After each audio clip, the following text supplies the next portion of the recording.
Hi, everyone. I'm Angela Mondu, CEO and President of Tech Nation, and we're here for the third Back on Track podcast where we bring together thought leaders and disruptors in the tech sector here to really talk about what it's going to take to get Canada back in the global tech game. I'm joined today by the amazing Angela Brown, President and CEO of Moneris. And for those of you that don't know, Moneris is a leader in innovative payment solutions in enabling businesses across Canada to do all those things we want to do during the pandemic, which is shop online a lot. Angela has been with Moneris, I think, since 2013, almost 8 years now, Angela. She's also got a phenomenal, deep background in US and Canadian payment solutions and had a pretty significant role as group executive at MasterCard Worldwide. Angela plays a big role as well on boards and is a board member of Altus Group.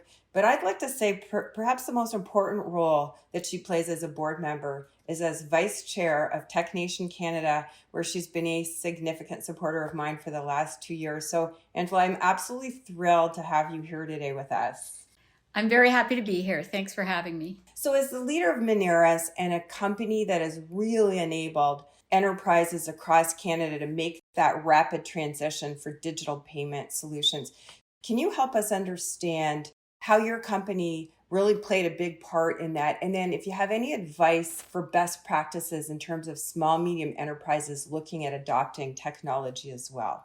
I'll start with saying that, Moneris has every kind of customer, large and small retailers, but also service providers and professional services.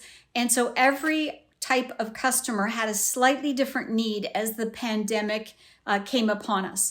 And I can tell you that for those customers we already had, if they were not online, then what they needed was help to very quickly establish an online presence, at least to get referrals and orders, but hopefully to actually capture orders and sales and shipment options right immediately online.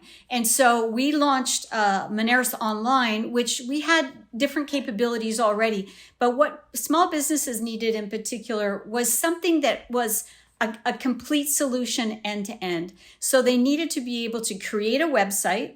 They needed to establish what's in that what's on the website, what's in the shopping cart, and then they needed to make sure they could collect payments and do so safely.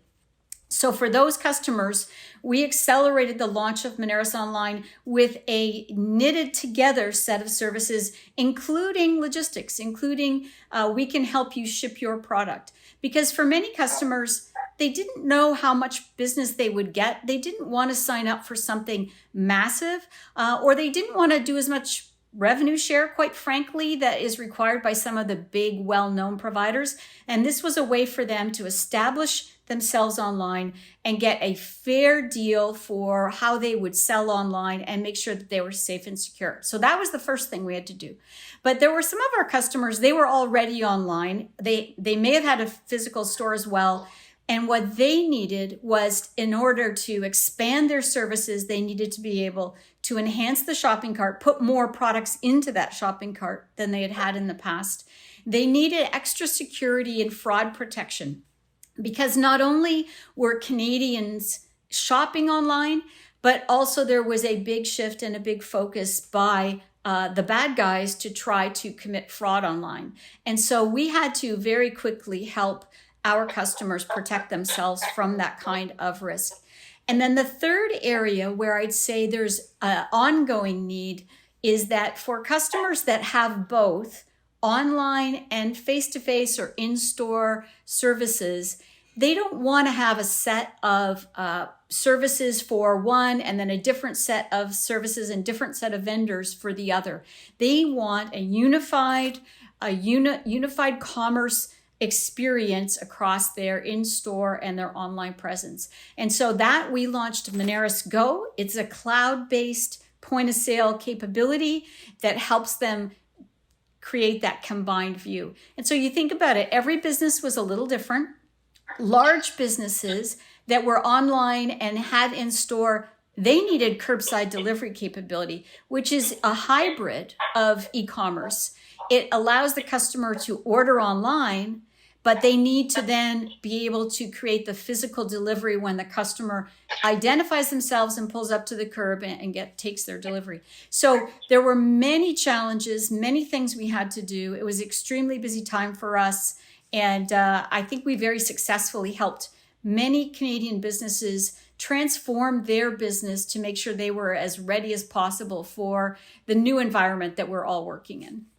You know about our digital marketplace, Angela, that we proudly launched. It's almost been like 8 months now, which is really a digital business intelligence platform, real time, where any tech company, any size, from micro, small to multinational, can really put their information, their areas of specialization online and be real time, visible, and showcased for any purchaser in government or business across the nation. So really, really important tool that we've actually been able to launch more agile procurement programs with. Moneris has been a huge supporter of the launch and the ongoing development of this digital marketplace. And you are a partner along with 9 other partners. And so I really wanted to talk to you as a CEO in the tech sector and some of these mandates that we have to really drive the acceleration of technology in Canada. Why do you think it's important that we invest in platforms like this and in showcasing technology of small, large, you name it, across the nation? I think that the marketplace initiative that Tech Nation has created is such a critical portion of what a business needs to consider as they're trying to get online. So if you think about it, just because you create a website and you create a great experience on your website, you need to be found. And I think you were attacking the very challenge that many small businesses discovered, and that we ourselves as well have identified, that once we help this customer get all the way to a nice unified online experience, they need marketing and they need connections and they need to be part of a network. And so the marketplace initiative is a way for them to very quickly become part of a network where other players will go to look for the services they need, and they will find this Canadian business, and they may not have found this Canadian business if they weren't part of this network. But in general, we are also advising, and we provide a lot of education ourselves, and I know that Tech Nation is a huge provider of education when it comes to technology for business, is that you have to make sure that you are leveraging this presence you have online and reaching as broad an audience as possible. And so that means that you need to start considering what kind of search you're engaged in. Are you getting the right hits when somebody is searching for the services that you provide? You need to start collecting your own customer information and contact information in a regulatory and responsible way. And we can advise on that. And there's lots of other players that can help you. But you have to be able to reach out to your customer, whether it's email, whether it's within an app, whether it's in other ways of broadcasting. And you need to be found by people looking for your services. And so all of these are challenges in a small business that was only accustomed to managing a physical storefront or a physical office, if they're professional services, now needs to consider, well, they're not getting street traffic anymore, or they're not having people go to the local mall to find the businesses that they need for the services that they need. They are going online, and so you need to be found online as well. And I think that all of these are options for you to be found and for you to conduct the new digital marketing that's going to be an important part of your business model going forward. So, as you know, Angela, we still have work to do in the tech sector. And I was recently reading a Canadian diversity report from 2020, and it lays out women executives and women on boards by sector. And the top performing sector is actually utilities and pipeline, believe it or not. Tech sector is not doing nearly as well when you compare the numbers. So my question for you as a leader in our sector, what do you think some specific actions as tech sector leaders we should be taking in Canada to really help get our sector performing more like the top sector in utilities and pipelines? I'm going to start with the government program that we've all just undertaken, which is the 50-30 commitment. And I think that because, and the reason I would start with that is because the industry has to commit to making change. And by adopting that commitment, each company that's a part of this very large industry can start to build the pipeline of talent that they will be hiring and that they will be moving through the ranks of their organization to create that diversity over time. It never happens overnight. You have to build the pipeline up first. And so if each company commits to doing that, that's a great contribution that the Canadian government has made to the initiative. I came originally out of the financial services sector, not so much fintech. That's where I evolved to. But the financial services sector, in fact, committed quite a long time ago to increasing diversity and inclusion. And so I think my career is a result of larger contributors to that industry making a commitment, helping ensure that I had opportunities along the road. I obviously had to have the education and work hard and create different steps in my own career path, and that's what every individual needs to do. But I think the tech sector needs to start to build up their pipelines. And I believe that they are doing that now, but they're doing it and they've got a ways to go to create the pipelines of talent that are going to be needed for each level of in an organization. I do also think, though, that to the earlier point we discussed about you have to be found.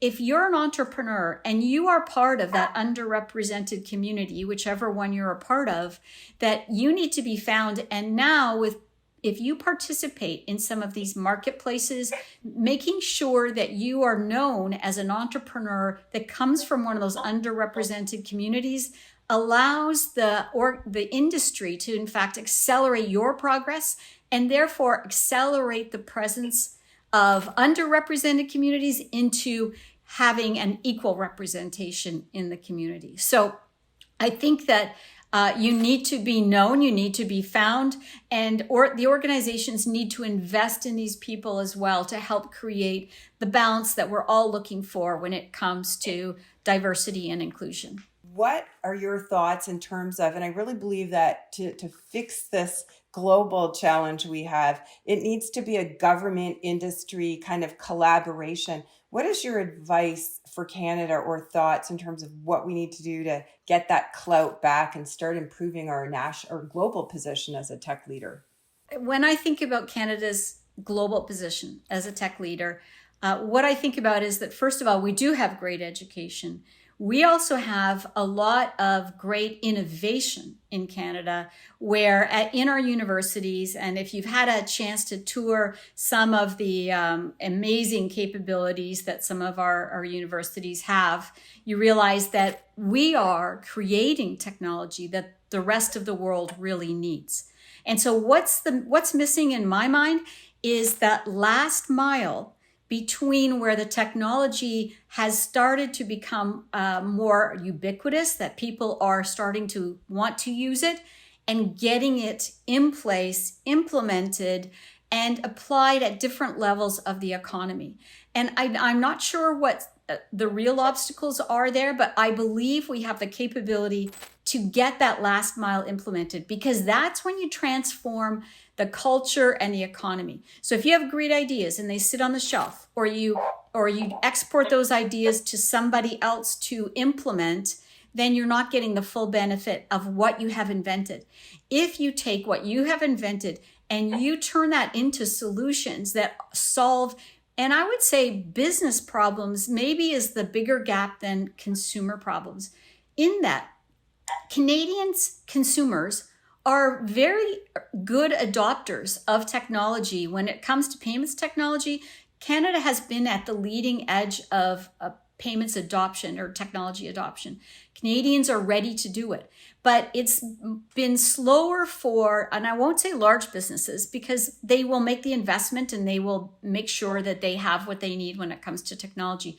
But when we look at mid-sized and small businesses, they have been slower in Canada to adopt the technology that they need. And that's why many of them were really under the gun when the pandemic hit, because they had not made that last leg investment in how they were going to reach their customers.